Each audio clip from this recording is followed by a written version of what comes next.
নমস্কার, আমি সংহিতা মাই স্পেশালসের আর একটা সুন্দর ব্লগ নিয়ে আবার চলে এসেছি। সবাই কেমন আছেন? দেখতে দেখতে পুজো চলেই এসেছে আর কালকে মহালয়া। পরীক্ষা শেষ, কালকে মহালয়া, তাই তো?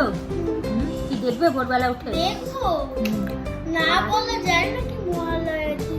আগের বার কিন্তু তুমি দেখোনি, আগের বার ঘুমাচ্ছিলে। এবার কিন্তু মিস করলে চলবে না, ঠিক তো? মিস করলে চলবে না কিন্তু। আমি কিন্তু জেগে যাব নিশ্চয়ই, অ্যালার্ম দিয়ে রাখবো আর তোমাকেও ডেকে দেবো, আর পাপাকে তুমি ডেকে দেবে, ঠিক আছে? বাড়িতে একটু ফোন করলাম মাকে, কারণ ওবেলা ফোন করেছিলাম ছন্দা পিসিকে, আপনারা যারা চেনেন তারা তো জানেন। ফোন করেছিলাম তো ছন্দা পিসি এসছে আমাদের বাড়িতে, বলছে বাবার নাকি খুব শরীরটা কদিন ধরে খারাপ, সেটা জানি, ডাক্তার দেখাতেও নিয়ে গেছিলাম, কিন্তু আজকে এমন করে বললো চন্দা পিসি যে নাকি বাথরুমেও যেতে পারছে না। আমি লাস্ট দেখে এসেছিলাম টাথরুমে যেতে পারছে, কিন্তু শরীরটা খুব উইক ছিল, কিন্তু এখন বলছে যে মানে একদম চলাফেরা করতে পারছে না, মানে একেবারেই ইয়ে হয়ে গেছে। তো সেই জন্য ভাবলাম মাকে একটু ফোন করি, কারণ ওবেলা শুনে এমন লাগলো, মানে রীতিমতো ভয়ে লাগছে আর কি। সেই জন্য মাকে একটু ফোন করলাম, ফোন করে জিজ্ঞেস করছি সে কি করছে। নিজে থেকে চেষ্টাই করছে না, মানে একেবারে ছেড়ে দিয়েছে। এমনিতে একটু সমস্যা, মানে এমনিতে পার্কিনসন আসলে বাবার ধরা পড়েছে, কিন্তু নিজে থেকে তো একটু এক্সারসাইজ করতে হবে, নিজে থেকে একটু চলা, মানে একটু চেষ্টা করতে হবে, সেই চেষ্টাটাই এখন ছেড়ে দিয়েছে, এটাই হচ্ছে ব্যাপার। মানে কি বলবো, আমারও দূরে থাকি অনেকটাই, সেই জন্য একটু চিন্তাও হয়, কিন্তু কিছু করার নেই না। এই দিক ছেড়েও আমি ওদিকে যাব, পুজোর সময় যাব ঠিকই, কিন্তু মনটা পড়ে থাকে। আর এখানে আমাকে মানে যা হয় আর কি, মেয়েদের দুই মেয়ে থাকলে, যাদের মেয়ে সন্তান, তারা এটা, মেয়েরা বুঝতে পারবে, যাদের মানে বাবা মার থেকে অনেকটা দূরে থাকতে হয়, অথচ আর আমাদের তো ভাই নেই, সেই কারণে বাবা মা পুরোই একলা থাকে। ভাই থাকলে তাও বাড়িতে যেমনই হোক না কেন, তার মানে ভাইয়ের বউ যেমনই হোক না কেন, তাও তো তারা, অনেকে বলে না ছেলের বউ ভালো হয় না, এই সেই অনেক কিছু বলে, কিন্তু যেমনই হোক না কেন তারা তো তাও থাকে, বা ধারে কাছে থাকলেও থাকে। কিন্তু মানে আমরা একেবারেই, মেয়েরা তো একেবারেই অনেকটা দূরে, সেই কারণে আরও বেশি মানে মনটা ভীষণ চঞ্চল হয়ে থাকে। দেখা যাক, পুজো তো এসেই গেছে, যাব। আর আজকে আবার সব পর্দাগুলো কেচেছি। অনেক দিন ধরে ভাবছিলাম চেঞ্জ করব করে আর চেঞ্জ করা হলো না। আমি মানে কি বলবো, 3 বছর ধরে, শুনলে হাসবেন, 3 বছর ধরে ভাবছি পর্দা চেঞ্জ, মানে নতুন পর্দা আর এক সেট কিনবো। তো সে কিছুদিন আগেও বেরিয়ে আপনাদের বোধহয় নিয়েই গেছিলাম মনে হয়। তো পর্দা, বেড কভার এসব কিছু কিনবো বলে বেরিয়ে তারপরে আবার আমার কি মনে হলো যে একটু অনলাইনেও সার্চ করে দেখে নিই যে কীরকম পাওয়া যায়, যেরকম লোকে করে আর কি, একটু অনলাইনেও দেখে নেয় যে দাম বা ভ্যারাইটি এগুলো। তারপরে বাড়ি চলে এলাম, সেদিন কিচ্ছু কিনলাম না, বেরিয়ে পুরো মানে সেইভাবেই প্রিপারেশন নিয়ে বেরিয়েছিলাম যে কিনবই। তারপরে আবার চলে এলাম, আমার বোনও আসলে একটু বলেছিল যে অনলাইনে একটু সার্চ করে দেখে নে, তারপরে না হয় তুই কিনিস। তারপর বাড়ি এসে অনলাইনে দেখলে যা হয়, ওই দেখতেই থাকি, এমনি করে সোয়াইপ করতেই থাকি, ওই করতে করতে এখন শেষমেশ আর আমার হলোই না কেনা। পুজো এসে গেল, পুজোর আগে ভেবেছিলাম এবার তো করবো, এবার তো নতুন পর্দা কিনবো, একদম ঠিক করে ফেলেছিলাম, কিন্তু সেই চলে গেল, মানে পুজো এসে গেল আর কেনা হলো না। তো যাই হোক, আমি বললাম ঠিক আছে, নতুন সেট না হয় কেনা হয়নি, অন্তত যেটা আছে সেটাকে একটু পরিষ্কার করে ইস্ত্রি করবো, একটু কেচে পরিষ্কার করে তারপরে অন্তত পুজোয় বেশ একটু যাতে ঠিকঠাক লাগে, সেই জন্য আজকে কাচলাম সব পর্দা। এখন পুরো জানলাগুলো সব ন্যাড়া হয়ে রয়েছে, কিরকম একটা লাগছে দেখতে। হ্যাঁ, টাকলু হয়ে গেছে পুরো, মনে হচ্ছে কেমন একটা খা কেমন একটা করছে। দেখবেন যেদিন পর্দা কাচা হয় সেদিন জানলাগুলো তো পুরো একদম কিরকম একটা লাগছে, অদ্ভুত লাগছে না দেখতে। তো সেই জন্য আজকে কাচলাম, 2-3 দিন ধরেই ভাবছিলাম কাচবো, তো আজকে শেষমেশ কাচা হলো। ওগুলো আবার ইস্ত্রি করতে হবে একটুখানি, বেশ পাটে ভাঁজ যেরকম থাকে না, ওরকম একটুখানি হালকা করে ইস্ত্রি করে তারপরে দেখি কালকে পারলে, কালকে মেলে দিয়েছি, শুকিয়েও যাবে, মানে আমাদের শুকিয়ে মানে যেতে বেশিক্ষণ লাগে না, কারণ অলরেডি ওয়াশিং মেশিনটায় ওই হয় না, শুকিয়ে যায় আর কি, ড্রায়ারও আছে, আর একটুখানি মেলে দিলে হালকা ভেজা যে ভাবটা থাকে ওটা শুকিয়ে যাবে। আজকেই হয়তো শুকিয়ে গেছে, খালি একটু ইস্ত্রি করা বাকি আছে। করে নেবো হালকা করে, কালকে ঝাঁটাঝাট করে আবার টানিয়ে দেব। আরও কিছু কিছু জিনিস বাকি আছে, পাকা টাকাগুলো পরিষ্কার করতে হবে। যাই হোক, দেখি মামনি কি বলছে। কালকে উঠবি তো? আমি ফোন করে দেবো তোকে সকালবেলা, নাকি এখান থেকেই ডাক দেবো? ফোন করে দেবো, ঠিক আছে। আমি তো প্রত্যেকবার উঠি সকালে। হ্যাঁ, ওই অন্ধকার থাকতে ওঠা, ওই হ্যাঁ। মহালয়া এটা রেডিওটাও শুনবি তো 4টের সময় উঠে, নাকি শুধু 5টা থেকেই? 4টে থেকেই উঠবি? আমিও। হ্যাঁ হ্যাঁ, 4টের সময় উঠে ও আচ্ছা, ঠিক আছে। আজকে ভোরবেলা 4টের সময় উঠে কি করবো, কি দেখবো বলো? এই যে লাফালাফি করে ঝাপাঝাপি করে পুরো। লাফালাফি তো করবে মহিষাসুর আর মা দুর্গা, আমরা কোথায় লাফালাফি করব? কালকে 4টের সময় ভোরবেলা উঠতে হবে, কি মজা। মহালয়া দেখতে হবে। দেখবো না, শুনবো। দেখবো কি করে? ফোন থেকে। ফোন থেকে? হ্যাঁ, ফোন থেকে সার্চ করে দেখবো। হ্যাঁ, আমাদের টিভিটা কিছুদিন ধরে খারাপ হয়ে গেছে। পুরো খারাপই হয়ে গেছে। খারাপ হয়ে গেছে। অনেকদিন পুরনো এটা, অনেকদিনকার পুরনো। হ্যাঁ, সত্যি এটা অনেকদিনকারই পুরনো। এটা হচ্ছে আমার বিয়েরও আগে। শোনো, আর ওই যে টিভিটা, ওই টিভিটা মানে আমি খারাপ করে দিয়েছি। কিভাবে খারাপ করেছো বলো? কি করে, সত্যি কি করে খারাপ করলি? মানে উল্টো পাল্টা নব টিপেছিলি না কিছু? না, তাহলে বলতে গেলে আমি মানে জল দিয়ে, মানে ওটা নোংরা জং লেগে গেছিল, তোমরা পরিষ্কার করতে গেছিলি? হ্যাঁ, এটা পরিষ্কার করতে গেছিলাম, কিন্তু জল ছাড়া ঝাঁটা দিয়ে করছিলাম। ও, ঝাঁটা দিয়ে করতে গিয়ে দাগ লেগেছে, আর ব্যাস। দাগ লেগেছে না? ওটা বোধহয় কোথাও একটা ফোঁচা টোচা লেগেছে। একদম খারাপই হয়ে গেছে এটা। হ্যাঁ, খারাপই হয়েছে, কিন্তু আমার মনে হয় ওটাকে মুছতে হবে। না না, ওটা মুছে এখন লাভ নেই। ওটা আর এই টিভি গুলো তো মানে ইউজ অ্যান্ড থ্রো টাইপের, মানে ব্যবহার করো কিছুদিন, তারপর নষ্ট হয়ে গেলে। আগে যেমন আমাদের ছোটবেলা খারাপ হতো না, তো পরে আবার সারিয়ে নেওয়া যেত। কিন্তু এই টিভি গুলো তো এখন যে ফ্ল্যাট স্ক্রিন যেগুলো আর কি হচ্ছে, কি নাম আমি ভুলে যাচ্ছি, মাথায় আসছে না। তো এই টিভিগুলো তো ব্যবহার করো, আমাদের স্মার্ট টিভি নয়। হ্যাঁ, আমাদের ওই সেই কিছুদিন আগে পর্যন্ত যে টিভি ব্যবহার হয়েছিল সেই টিভি।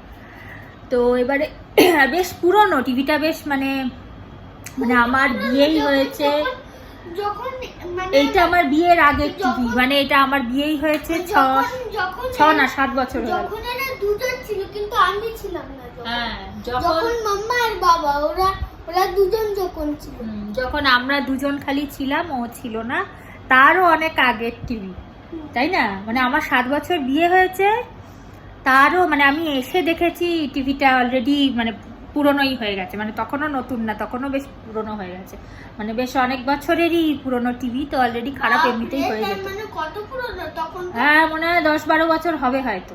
তখন তো আমরা জন্মাইনি। কারণ আমার তখন শুধু বোধহয় মমতা দি একটুখানি আমার লাস্টে এডিট করতে হলো ওরও একটা কথার মধ্যে থেকে, কারণ ও এমন একজনের নাম বলে দিয়েছে, সেটা খারাপ কিছু বলেনি, ভালো কথাই বলেছে, কিন্তু বলাটা ঠিক কিনা এখানে ভিডিওতে ওইভাবে পাবলিকলি বলাটা ঠিক কিনা জানি না। এখন একটু থেকে একটু হলেই তো অনেক কিছু মানে বিচ্ছিরি অনেক হয় না, পুলিশ হেনা তেনা অনেক কেসের ব্যাপার হয়ে যায়। তো সেই কারণে না, তুমি ভয় পেও না, আমি এডিট করে দিয়েছি, ওটা বাদ দিয়ে দিয়েছি, ওটা কোনো কিছু, তুমি তো খারাপ কিছু বলনি। তো যাই হোক, একজনের নাম নিয়ে ফেলেছিল। না না না, তাকে ব্যক্তিত্বকে আমরা সবাই চিনি, কিন্তু কিছু হবে না, ভয় লাগার কিছু নেই। ও ভালোবেসেই বলেছে ওনার নাম, যে একমাত্র উনি নাকি তখন বেঁচে ছিলেন, এরকম একটা কথা। তো যাই হোক, উনিই হচ্ছেন আমাদের, মানে না না না, আর কারুর নাম নিও না, ঠিক আছে? কারুর ওরকম স্পেসিফিক ভাবে নাম নেওয়াটা ঠিক না পাবলিকলি ওইভাবে, ঠিক আছে? আমাদের জন্য ভালো। হ্যাঁ, ভালোই, কিন্তু ভালো না খারাপ এখন দরকার নেই বলার। ওই জন্য কিন্তু ভালো ভালো কথা বলি। না, ভালো ভালো কথা বলার দরকার নেই। কে তাকে পছন্দ করে, কে পছন্দ করে না, কেউ পক্ষে কেউ বিপক্ষে, সুতরাং ওইভাবে স্পেসিফিক ভাবে কারোর নাম না নেওয়াই ভালো, তাই না? তো দেখছে কেন ভিডিওটা করা হচ্ছে কেন? এই ভিডিও কথাটা বার হয়েছে এটা কেন? তখন এইসব ইউজ করা হচ্ছে না, এই নাম নেওয়া যাবে না, সেই জন্য। যাই হোক, স্পেসিফিক ভাবে ওইভাবে কারোর হয়টা কেন? কোনটা হয়টা কেন, কিছু আচ্ছা ঠিক আছে, তুমি একটু বড় বড় হাব ভাব বন্ধ করো, আমি একটু কথা বলে নিই। ও আজকাল না চেষ্টা করে আমাদের মতন একটুখানি বেশ গুরুগম্ভীর কথা বলার, একটু, তাই না? একটু কথার মধ্যে বেশ আমি যেভাবে ওকে শাসন করি বা যেভাবে ওকে বকা দিই ওই রকম একটুখানি স্টাইল আনার চেষ্টা করে। তারপরে টিচাররা যেভাবে একটু কড়া করে কথা বলে ওইগুলো, ওই টেকনিকে একটুখানি বাচ্চারা যখন বড় হয় এগুলো নকল করার চেষ্টা করে না। মেয়েরা কি করে, মেয়েরা সেই মাথায় গামছা বেঁধে চুল করে টিচার খেলা করে, তো ও একটু স্যাড একটু, আবার চশমা পরে এখন একটা, তো পুরোই স্যারের মতনই হয়ে গেছে, তাই না? হয়ে গেছে পুরো স্যারের মতো। আচ্ছা, তো কি বলছিলাম, আমার ভীষণ খিদে পেয়েছিল। এখন খিদে পেলে দেখলাম সেরকম কিছু রেডিমেড বানানো নেই, তো তারপর কি করলাম, ছোট্ট করে আমি রেসিপিটা বলছি, অনেকে জানে না। আমরা যে পাউরুটি ডিম দিয়ে, আমি রেসিপিটা আগে বলে নিই সবাইকে। এটা আপনারা মলার দিন নিশ্চয়ই খাবেন, নয়তো মজাতে উংলি চাটতে দেবে, উংলি চাটতে রয়ে যাবে। সত্যি সত্যি তাই। ব্যাপার হচ্ছে আমরা যে ডিম পাউরুটি ভেজে যেরকম খাই না, জিনিসটা আমি মানে একই জিনিস, কিন্তু কি করেছি, 1 মিনিট গুলিয়ে যাবে রেসিপি বলতে বলতে। এবারে একই জিনিস, কিন্তু ওটাকে আমি কি করেছি, মেখে নিয়েছি। বানানোর চেষ্টা করছিলাম প্রথমে ওই রকম ডিম পাউরুটি ভেজেই বানানোর চেষ্টা করছিলাম, তারপর ভাবলাম কি মাখতে মাখতে ভাবলাম একটু টুইস্ট দিয়ে বানাই। ওটাকে না মেখে, মানে পাউরুটি, ডিম, কাঁচা লঙ্কা আর পেঁয়াজ ভালো করে মেখে নিয়েছি পাউরুটির সাথে। মেখে নিয়ে একটা মন্ড মতো বানিয়েছি, বানিয়ে সেটাকে ফিশ ফিঙ্গারের মতন করে লম্বা লম্বা করে ভেজে বেশ মেয়নিজ দিয়ে আর চিলি সসের একটা পাতা ছিল ওইটা দিয়ে একটু খেলাম, বেশ ভালো লাগলো কিন্তু খেতে, যেরকম লাগে আর কি খেতে সবাই জানে। তো এবারে এনাকেও একটু দিয়েছিলাম, তো ভালো লেগেছে। আর আমি আরেকটাও ভেবে রেখেছিলাম যে আমিও এখন খাচ্ছি, বাবা আওয়াজ হচ্ছে করো না, আমিও খাচ্ছি, আমারও বেশ ভালো লেগেছে। প্লাস আমরা তো ছোটো থেকেই এগুলো খাই, আর রাত্রিবেলা যখন, দাঁড়ান চলুন কয়েকটা জিনিস দেখাই আপনাদের। পুজোর আনন্দে আর মাথা ঠিক না করতে পেরে বিকেলবেলা অবশ্য কোনো কাজও ছিল না, সেই জন্য বসে বসে কী করব, এই সব আজে বাজে করে ফেলেছি। কেমন হয়েছে বলুন তো? এবার সেই জন্য ভেবে রেখেছি যে ওর পাপা ফিরবে রাত্রিবেলা 10:30 বাজে, হ্যাঁ যাই হোক, তো ফিরলে তখন চায়ের সাথে, এত আওয়াজ করছিস কিচ্ছু আমি বলতে পারছি না, তো ফিরবে যখন তখন ওরকম বানিয়ে দেবো, তখন ওকেও একটুখানি দেবো, আমিও একটুখানি খেয়ে নেবো, আর আসল লোককে বানিয়ে দেবো চায়ের সাথে, সেটা ভেবে রেখেছি মাথায়। আর আজ একটু তাড়াতাড়ি ডিনার কমপ্লিট করে রাত্রে শুয়ে পড়বো তাড়াতাড়ি, হ্যাঁ, নইলে 4টের সময় উঠতে পারবো না কিন্তু কালকে, অত সকালে অ্যালার্ম দিয়ে শুতে হবে। মামনি দিদি বলেছে সকালবেলা ডেকে দিতে, মামনি দিদিকে, ঠিক আছে? তুমি নিজে উঠতে পারবে তো 4টের সময়? ও কি করে ওদেরকে ওঠাবো যেত, কি করে? একটা জোরসে চিৎকার করবে না, এখান দিয়ে চিৎকার করবে না, এখান দিয়ে চিৎকার করে ডাকা যাবে না, আর আমাদের এসি চলবে, জানলা বন্ধ থাকবে, কোথা দিয়ে আর যাবে? আমি মানে সাউন্ডটা এমন ওই দিক থেকে ডাকলে ডাকা যেতে পারে, তো ওরা তো ঘুমাবে। আমি এমন সাউন্ড দেবো ওই পিয়ানোটার, আর এমন না, বাজাতে শুরু করব একটা জিনিস করলে কিন্তু হয়, আমাদের যে এই এটা আছে না, মিউজিক সিস্টেমটা আছে, ওটার সাথে যদি আমরা কানেক্ট করে নিই, মোবাইলটা কানেক্ট করে, যেরকম গান শুনি আর কি, কানেক্ট করে জোরে বাজালে সবাই শুনতে পারবে, আশেপাশে সবাই শুনতে পারবে। এমনিতে পাড়াতে তো যা করেই 4টে থেকে তো মাইক দিয়েই দেবে, পাড়াতেও দিয়ে দেয়, আবার এখানে পিয়ারলেসের একটা কোয়ার্টার মতন আছে, ওখানেও বেশ জোরে চালায়, হ্যাঁ, ওখানে খাটে শুয়ে শুয়ে শোনা যায়, তবু আমরা চালাবো। ইস কি আওয়াজ হচ্ছে। আচ্ছা ঠিক আছে, কালকে ভোর হোক তাহলে। অমনি বলেছে আমাকে, ওই বাচ্চা মেয়েটা পাশে থাকে, 2 বোন ওরা দেখেইছেন অনেকবার, ওদের রাখি পরাতে আসে, যারা মিস করে গেছেন রাখির ব্লগটা দেখে নেবেন, যারা দেখেছেন তারা তো চেনেনি মামনিকে। তো বলছে ভোরবেলা ডেকে দিতে, তো আমি বললাম তাহলে ফোন করে দেবো, ফোন করে উঠে পড়বে। ঠিক আছে, ওভার টু ভোরবেলা 4টে, ঠিক আছে, দেখা যাক সকালে উঠতে পারি কিনা, দেখা যাক, তাই না? ভোরে উঠতে পারি কিনা দেখা যাক। এটা হচ্ছে স্টেপ 1, স্টেপ 2টা হচ্ছে ভোরবেলা 4টে, স্টেপ 2 হচ্ছে কালকে ভোর 4টে, ঠিক আছে? কালকে ভোর 4টের সময় দেখা হচ্ছে। এদিকে আসো, আসো আসো আসো, এদিকে ঘরে এসো।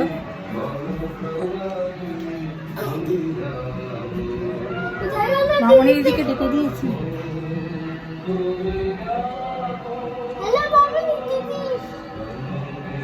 ঠিক আছিস তো? শুনতে পাচ্ছিস? জোরে চালিয়েছি। শুনতে পাচ্ছিস না? চাপতে দাও না, চাপতে। ওই তো আর শোনা যাচ্ছে না? শোনা তো যাচ্ছে। হ্যাঁ ঠিক আছে, ক্লিয়ার আসছে। যাই শুনি তাহলে আমি। চা বানিয়ে নিয়ে এসছি, ওঠো। যা পাপাকে ডাক। ওঠো ওঠো ওঠো ওঠো, শুনবে না? মহালয়া কত জোরে চালিয়েছি, আবার শুয়ে পড়লো। চা বানিয়ে নিয়ে এসছি তো, ঘুমাচ্ছে।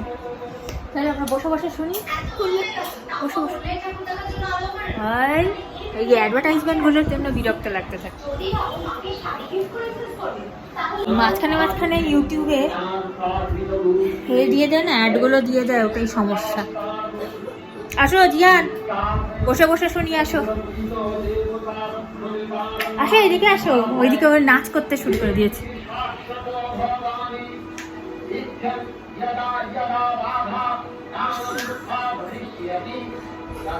এইদিকে আসো, ওইদিকে নাচ করছে, এখানে এসে নাচ করো।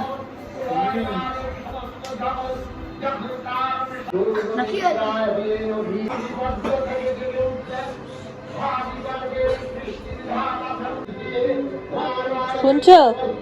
ভাল লাগছে? এটা শেষ হবে, তারপরে এটা শুরু হবে। তারপর ওই কার্টুনটা দেখ। কার্টুন না, ও না, মানে নাটক। নাটক যেটা হবে। চুপচাপ বসো। একটু একটু ওই যে ভোর ভোর হচ্ছে, একটু একটু জ্বালা দিয়ে। না না, এখনো কাছে গেলে দেখা যাবে। লাইটটা জ্বালানো ছিল এতক্ষণ, তারপরে এখন বন্ধ করে দিলাম।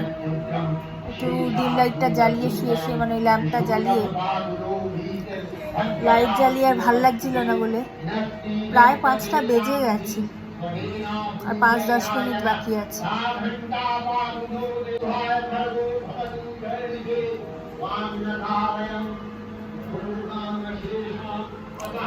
বাইরে হালকা হালকা আলো জ্বলছে, মানে হালকা হালকা আলো ফুটছে আর কি।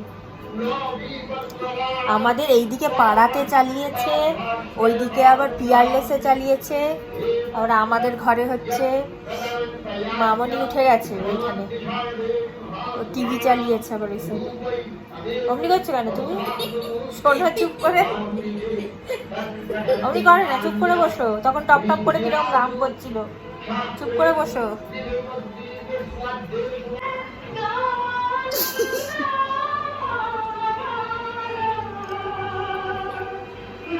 চুপ করে বসো।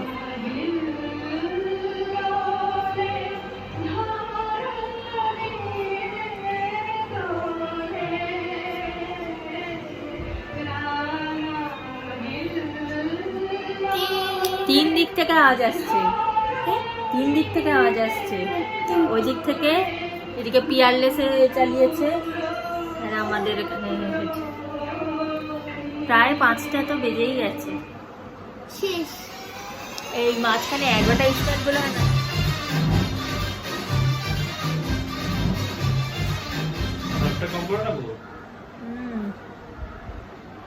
এইটাই বিরক্তিকর একদম।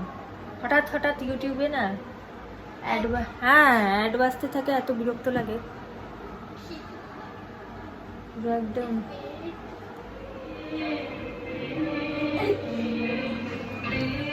হঠাৎ করে কিরকম অ্যাডভার্টাইজমেন্ট হতে শুরু করে দেয়।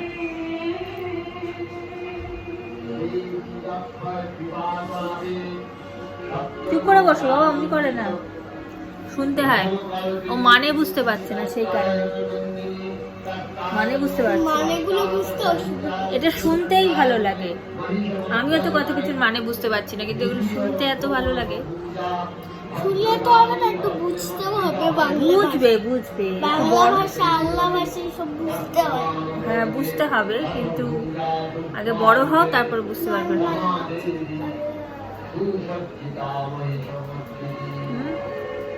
হ্যাঁ থাক থাক থাক, বিরক্ত করো না। পাপা শুয়ে শুয়ে ঘুমাচ্ছে কোথায়, ছেড়ে দাও পাপাকে, বিরক্ত করো না। আমরা দুজনই শুনি, ঠিক আছে? অমনি করো না, চুপ করে বসো। ওটা দিয়েও কিন্তু দেখবো, ঠিক আছে?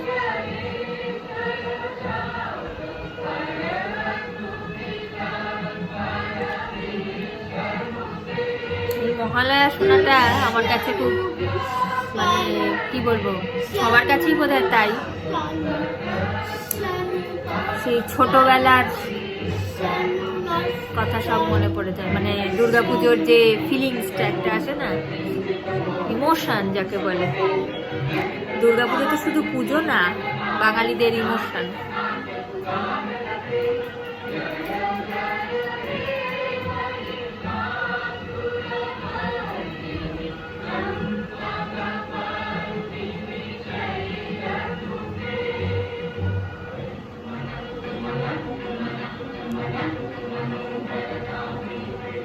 জ্ঞান পাগল হয়ে যাচ্ছে টিভিটা দেখবে বলে, নাটক যেগুলো নাচ গান হয় না টিভিতে, ওইগুলো দেখবে বলে পাগলা হয়ে যাচ্ছে। এটাই তো আসল, এই মহালয়াটাই আসল, এটা রেডিওতে হয়, এটাই শোনে লোকে ভোরবেলা উঠে 4টের সময়। আগে তো মানে মাস্ট ছিল আমাদের ছোটবেলায়, মানে শুনতেই হবে এরকম। এখন অনেকে শোনে, অনেকে শোনে না, যাদের ইন্টারেস্ট আছে তারাই শোনে। আমি বোনকে ফোন করলাম, বোন দেখি ঘুমাচ্ছে, মাকে ফোন করলাম, মাও ঘুমাচ্ছে, সন্ধ্যা পিসিকে ফোন করলাম, সন্ধ্যা পিসি তো ফোনই তুললো না। ভাবলাম সবাইকে ভোরবেলা জাগিয়ে দেব ফোন করে, তো সবাই দেখি ঘুমিয়ে যাচ্ছে। হ্যাঁ,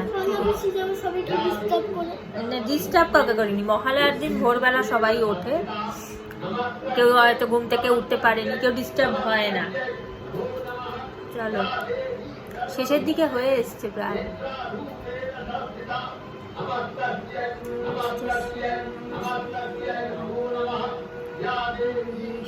মুখস্থ হয়ে গেছে পুরো,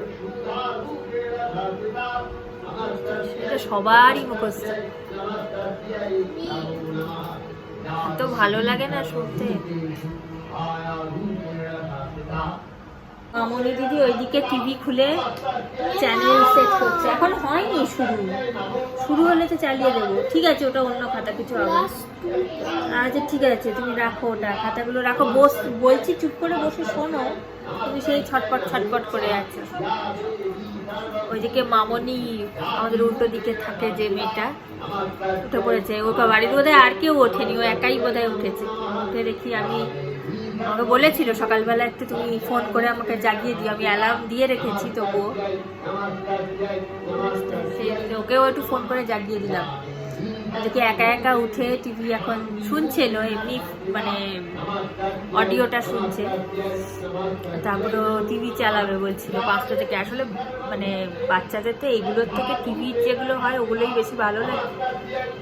এও ছটপট করে যাচ্ছে, কখন থেকে সেই নাচ গান হবে, মানে যেটা টিভিতে হয় ওটা হবে, সেই জন্য ছটপট করে যাচ্ছে।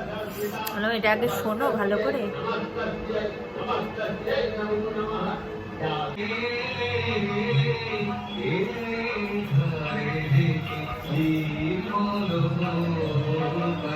ভোর হচ্ছে, হালকা হালকা সকালবেলা, হালকা হালকা আলো দেখা যাচ্ছে একটু একটু করে।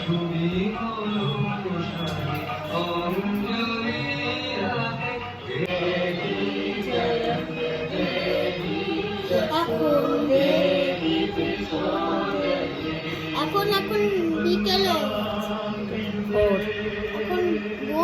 ভোর হয়ে গেছে, বিকেলের মতো লাগছে। হ্যাঁ, কোনোদিন তো ভোরবেলা তো ওঠো না, সেই জন্য বলছে বিকেল হয়ে গেছে।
রাত্রে বোধহয় বৃষ্টি পড়েছে, চারিদিকটা কিরকম ভেজা ভেজা লাগছে, কিন্তু তার মধ্যেও কি মানে সতেজ লাগছে না। রোজকার সকালের মতনই আজকেটাও একই রকম, কিন্তু যেন একটুখানি আলাদা। জিয়ানকে এটা চালিয়ে দিলাম, নাটক যেটা হয় টিভিতে, আর এখন একটুখানি দাঁড়িয়ে আছি বারান্দাতে, একটু অন্য রকমের সকালটা। যাই হোক, আজকে তাহলে এখানেই শেষ করব। ভালো থাকবেন সবাই, খুব আনন্দে পুজোটা কাটান। আর খুব শিগগিরই আর একটা নতুন ব্লগ নিয়ে ফিরে আসবো। তার আগে একটু বলে দিই যে লাইভ থাকে কিন্তু প্রত্যেক রবিবার 5:30 থেকে আমার ফেসবুকে, তো অবশ্যই সঙ্গে থাকবেন। আর সবাইকে জানাই শারদীয়ার অনেক অনেক শুভেচ্ছা। ভালো থাকবেন।